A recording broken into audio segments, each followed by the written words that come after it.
proof the Nephilim bloodline endured Noah's flood. The Bible doesn't leave much room for doubt. The great flood wiped out all life that wasn't on the ark. Genesis chapter 7 is pretty clear of humanity. Every land-dwelling creature, anything with the breath of life, perished beneath the waves. God hit a massive reset button on a world that was drowning in corruption. So how, centuries later, did the Israelites come face to face with giants in the land of Canaan? Genesis 6 says the Nephilim were on the earth before the flood, and also afterward. This isn't a contradiction, it's a terrifying clue. It's a breadcrumb trail that leads from a corrupted pre-flood world straight into the heart of the promised land. How did these beings, sometimes translated as giants, apparently return after a global cataclysm that was arguably designed to destroy them?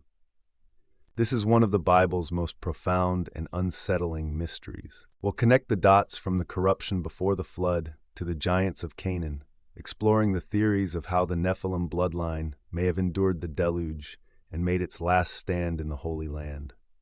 This is a deep and complex topic, one that really challenges our understanding of the biblical story. If you're ready to unravel ancient mysteries and explore the parts of Scripture that others tend to gloss over, then hit that subscribe button now. You won't want to miss where this trail leads. Section 1. The Pre-Flood World and the Problem. To understand the mystery of their return, we first have to get a handle on who or what the Nephilim were. We first meet them in Genesis chapter 6, right before the flood story. The passage is short, cryptic, and has fueled debate for thousands of years. It reads, "When man began to multiply on the face of the land, and daughters were born to them, the sons of God saw that the daughters of man were attractive, and they took as their wives any they chose." The Nephilim were on the earth in those days, and also afterward, when the sons of God came into the daughters of man and they bore children to them. These were the mighty men who were of old, the men of renown. Two groups are mentioned here, the sons of God and the Nephilim. So who were these sons of God? The debate is fierce. One ancient and influential view is that these were fallen angels.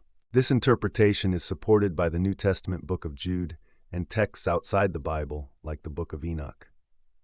It suggests divine beings crossed a heavenly boundary, took on physical form, and procreated with human women. This was a cosmic Crimea pollution of God's created order. Another view argues the sons of God were human. Specifically, they were the righteous descendants of Adam's son Seth, who began to intermarry with the ungodly descendants of Cain.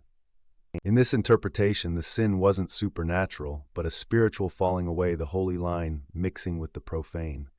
Regardless of who the sons of God were, their union with human women produced the Nephilim. The word Nephilim comes from the Hebrew root naphal, meaning to fall. They're described as mighty men of old, men of renown implying great power, fame, and maybe even tyranny. Later traditions, and especially the reports out of Canaan, firmly link them with giant stature. The Book of Enoch describes them as evil giants whose corruption was a primary reason God sent the flood. And that brings us to the heart of the problem. Genesis 7:23 is explicit. He wiped every living thing from the surface of the earth. Only Noah and those with him in the ark survived. The flood was total. It was a cleansing. The Nephilim, a key source of the world's corruption, should have been utterly and permanently gone. Yet, hundreds of years later, after the Israelites escape Egypt and send 12 spies into the promised land of Canaan, we get this terrifying report in Numbers 13:33. "And there we saw the Nephilim, the sons of Anak, who come from the Nephilim, and we seemed to ourselves like grasshoppers, and so we seemed to them." The giants are back. The fallen ones have seemingly returned from a watery grave. The very corruption the flood was meant to purge is now squatting in the land God promised to his people. This isn't just a historical curiosity, it's a theological crisis. How could this happen? The Bible itself seems to hint at a few possibilities. Section 2, Theory 1, a second incursion. The first and maybe the most straightforward explanation for the return of the giants is that what happened once happened again. This is often called the Second Incursion Theory. It argues that the Nephilim didn't survive the flood at all. Every last one of them perished, just as Genesis 7 says. However, the source of the Nephilim, the sons of God, wasn't eliminated. If the sons of God were indeed fallen angels, then it's plausible that a second, separate group of these beings committed the same transgression after the flood. They saw human women, descended, and produced a new generation of Nephilim. There is a subtle clue in the language of Genesis 6:4 itself. It says the Nephilim were on the earth in those days, and also afterward, when the sons of God went into the daughters of humankind. Some scholars point out that the word translated as when could imply a repeated action, not just a single event. This theory neatly solves the problem of their reappearance without contradicting the flood's totality. It wasn't a survival, it was a repeat offense. This view aligns with the idea that the spiritual war against God's plan didn't end with the flood. The forces of rebellion simply found a new way to corrupt humanity and oppose God's people. The New Testament adds another layer. The Apostle Peter and the Book of Jude both speak of angels who sinned and were cast into pits of darkness or eternal bonds to be held for judgment. Many scholars connect these verses directly to the sons of God from Genesis 6.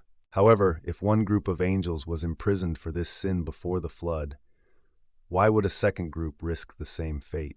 Maybe the rebellion was just that profound. Or perhaps, as some suggest, the angels mentioned by Peter and Jude are only the pre-flood group, and the post-flood incursion involved a different set of rebels who have yet to face that specific judgment. This view maintains the integrity of the flood story while acknowledging the stark reality the Israelites faced in Canaan. Section 3, Theory 2, the genetic bloodline. Now we get to a second and far more controversial theory.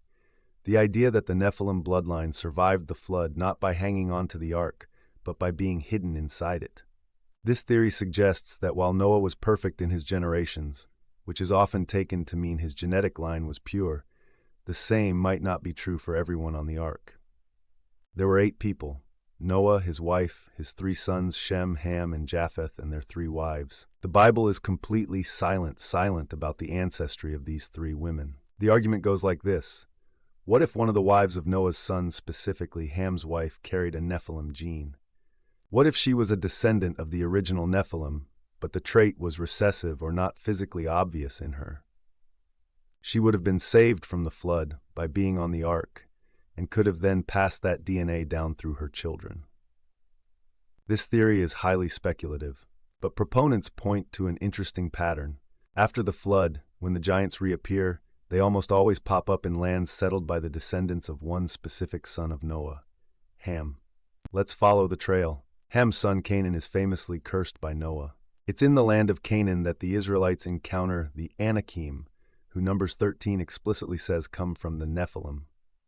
Ham also had a son named Mizraim, which is the Hebrew name for Egypt, a region linked to another giant clan, the Rephaim.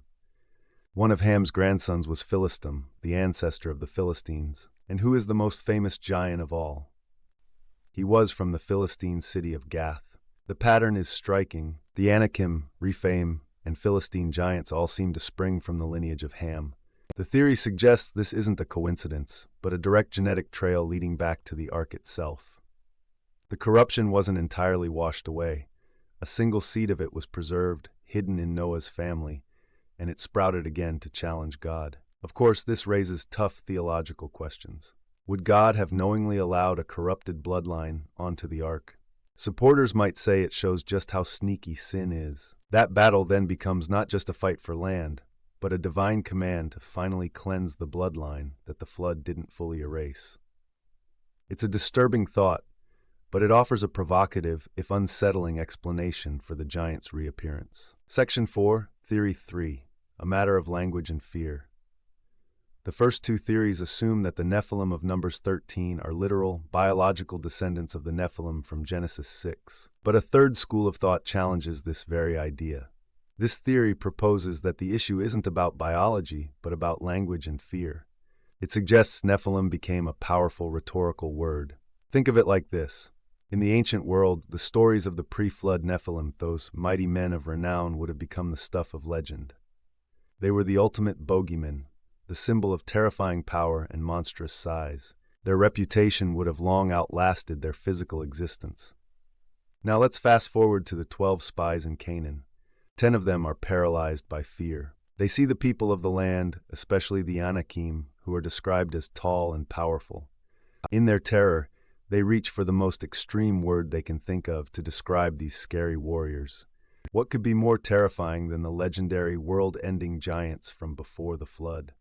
According to this view, when the spies reported, "We saw the Nephilim there," they weren't making a literal genealogical claim. They were using hyperbole. They were saying, "These people are so huge and scary, they're like the Nephilim of old."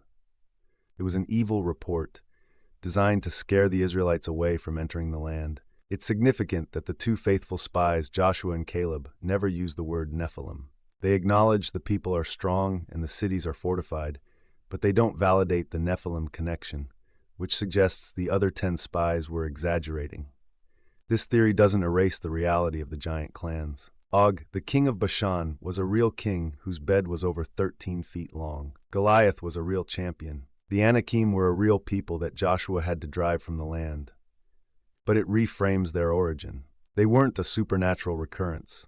They were powerful human enemies whose size earned them a name linked to primordial terror. The term Nephilim, then, becomes less of a species and more of a job description, a terrifying, giant-like warrior. Section 5, the War for Canaan, a spiritual cleansing. Regardless of which theory you find most convincing, a second angelic fall, a hidden bloodline, or a term of terror, the result was the same. When Israel arrived at the Promised Land, it was occupied by giants. And God's command wasn't to coexist with them. It was to utterly destroy them. This reveals that the conquest of Canaan was more than just a territorial dispute. This is where the work of scholars like the late Dr. Michael Heiser becomes fascinating. He argued that the conquest was the final act of the war that began in Genesis 6a, spiritual cleansing. The flood was round 1. The conquest was round 2. From this perspective, God didn't just command the destruction of a few scattered giants. He mandated the removal of entire people groups associated with them. Deuteronomy describes how God was already at work before Israel arrived, using other nations to wipe out giant clans like the Emim and the Zamzummim. The war against these giants was a central mission for Israel's greatest heroes. The spies' fearful report about the Anakim led to 40 years of wandering as punishment. It was Joshua's primary military goal when he entered the land. Joshua 11 verse 21 to 22 explicitly states that he cut off the Anakim from the hill country. Joshua utterly destroyed them with their cities. But the text adds a crucial detail. Only in Gaza, in Gath, and in Ashdod did some remain. This is brilliant foreshadowing, because where does Goliath, the final giant to threaten all of Israel, come from centuries later? He comes from Gath. It's as if a remnant was left behind, a final test for God's chosen king. The job started by Moses and continued by Joshua was ultimately finished by David and his mighty men. This framework transforms our understanding of the conquest. It stops being just a morally ambiguous invasion and becomes, in this theological view, a divinely ordered mission to exterminate a hostile force occupying sacred ground. The giants were seen as a physical manifestation of spiritual evil, and their destruction was necessary to preserve the land and the lineage through which the Messiah would one day come. So, did the Nephilim bloodline survive the flood? The Bible doesn't give a simple yes or no. It gives us a trail of breadcrumbs. Whether through a second supernatural event, a hidden genetic flaw passed through Noah's own family, or through the enduring terror of their name, the giants returned. They stood as the final, physical guardians of the Promised Land, representing a primordial corruption that had to be wiped from the earth. The evidence of their survival isn't found in one verse, but in the crimson thread that connects the deluge to the final battles in Canaan. Peepaw says, the lie is that the spiritual contamination ended with the water. The truth is that the enemy changes tactics, not nature. The seed of the giants was not water-soluble. It was genetic and spiritual. That war didn't end with Goliath, it just moved inside every man and woman. Look to the ancient scrolls to understand the shadows you fight today. Like, share, follow for more ancient scrolls. Like, share, follow for more ancient scrolls.